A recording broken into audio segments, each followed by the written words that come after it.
Pak Ruby, selama ini kan katanya mesin slotnya itu ada di luar negeri. Iya. Dari segi keahlian Bapak sebagai ahli forensik, bagaimana untuk mengetahui di mana bandarnya itu?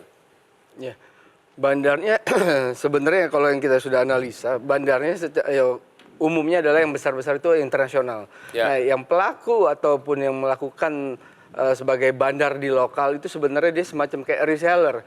Dia nggak punya infrastruktur, dia nggak punya teknologi, dia nggak perlu punya alat-alat yang mahal, tetapi dia cukup mendaftar sebagai reseller. Dia akan dibuatkan sebuah mesin judi atau slot judi yang khusus merek dia, brand dia, dan dia bisa gunakan secara langsung. Nah, itu nanti ada deal-deal kerjasamanya, ada kontraknya.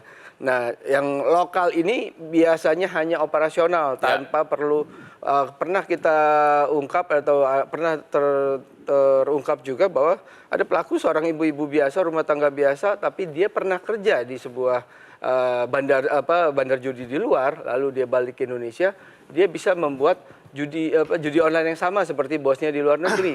Karena dia punya pengetahuan dan punya network tersebut, lalu dia dengan modal cuma 200 juta, dia bisa memiliki sistem judi online. Tapi secara forensik, secara teknologi, nggak akan bisa dibuktikan di mana. Oh bisa, di mana berakhirnya ini sistemnya gitu loh. Sangat bisa. Itulah tugasnya digital forensik, itu bisa menelusuri itu.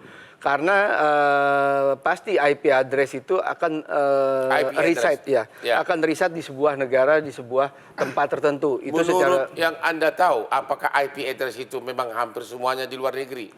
Hampir semuanya di luar negeri. Karena yang di lokal udah pasti pemilik IP address yang di lokal, internet service provider di lokal itu tidak akan berani menyewakan IP address-nya kepada sistem judi online tadi. IP address itu apa itu IP address? IP address itu adalah sebuah alamat internet yang sebenarnya kita nggak perlu hafal.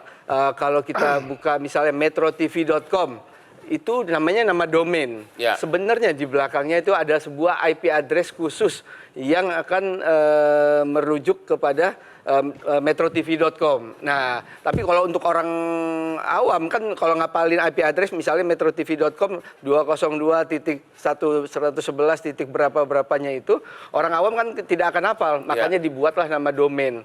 Atau misalnya hotmanparis.com. Ya, jelajahi cara baru mendapatkan informasi. Download Metro TV Extend sekarang.